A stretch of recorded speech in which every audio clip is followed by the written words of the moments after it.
I feel like I'm always working on something when it comes to healing. It's a lot on top of all the other things life has. Let's see, on top of all the other things life I have to do. I feel like if I stop working on myself, though, I'll backslide. What to do? Take a break. I can relate. I know Steph can relate as well. Yeah. You get to a certain point where the fear of like losing all the momentum that you've built up because of all the things that you've kind of uncovered and started to heal and all the shifts that you've started to change.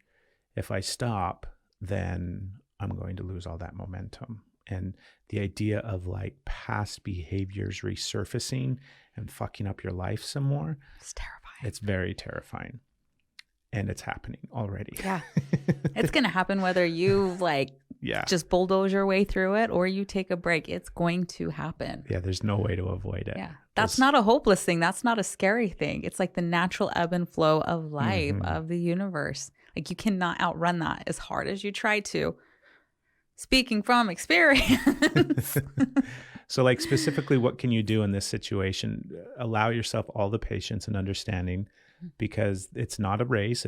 You're not running out of time. It's just this lifelong journey of healing that you're on. So there's plenty of time to do it. And also you're human, like the realization of you can't do everything all at once. You're just not able to. Nobody's able to. And like, we have this thing in society where we have to be able to multitask. You know, if you don't have 16 things up in the air right now that you're juggling and trying to be proficient at all across the board, then you're failing in some way. If you're not working yourself to absolute death, spreading yourself to the uttermost extremes of impossibilities, you're just failing. Yeah, like if you're not healing your shit, if you're not cultivating a healthy relationship with your partner, if you're not being the best parent that you are, if you have kids, if you're not showing up for your job as the best employee, if you're not the greatest neighbor, if you not the greatest kid, if you're not all of those things, and you have to be doing all that simultaneously. Exactly. It's just not reasonable. Right. We wouldn't expect that of anybody else, and yet we expect it of ourselves. Yeah. So recognize that as well. And that's just like an innate thing that's in society, and we're all programmed with that thing. And it's okay to just say, fuck it. And it's okay to just say, yeah, I'm not doing that. Yeah. You're not saying ever. Yeah. It's okay to just set it down. It's okay to take a week off. It's okay to take a year off. It's okay to recognize that I'm overwhelmed and I'm not going to look at healing my past traumas for the next 6 months. Right? All of those things are totally okay. Yeah. They're needed.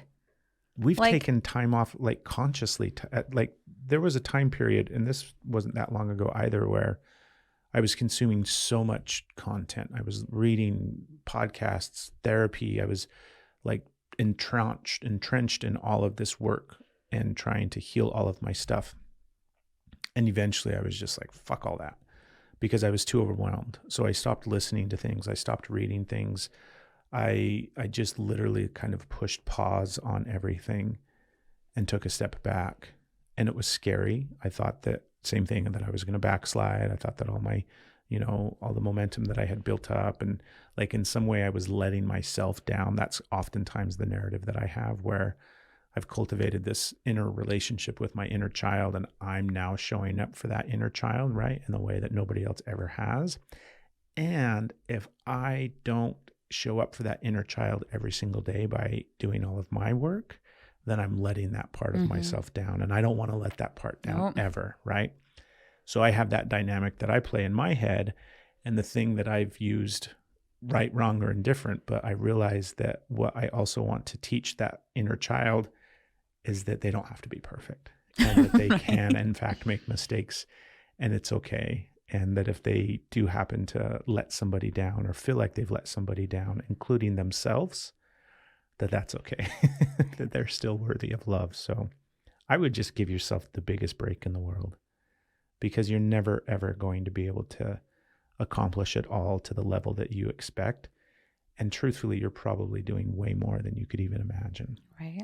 So reflect back at how far you've come in the last year or the last 5 years. And it probably looks very, very different than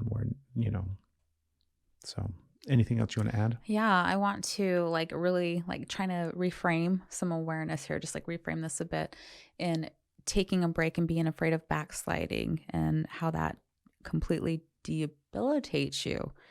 But when we're going and going and going and going, and just like that, you said, like that bulldozing forward, and you're consuming all of this content, constantly working, you're running out of gas.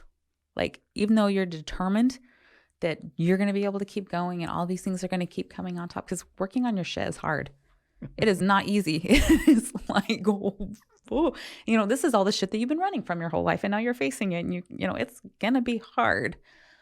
But when you're continuing to go forward without taking a break and allowing yourself this incredibly crucial integration period, you're just like, you're going to stop retaining.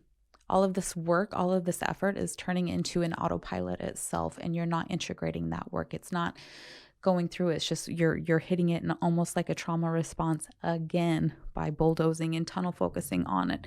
So allowing yourself these breaks to happen so you can allow this to integrate into your body, into your brain, catch your breath, get some fuel back in your tank, do some things that are just like complete like self-care. And self-care does not always mean you have to go book a spa or you have to do all of these. Self-care is however you recharge. Nobody else gets to put a label on how you recharge. Yeah, mine's a nap sometimes. Right?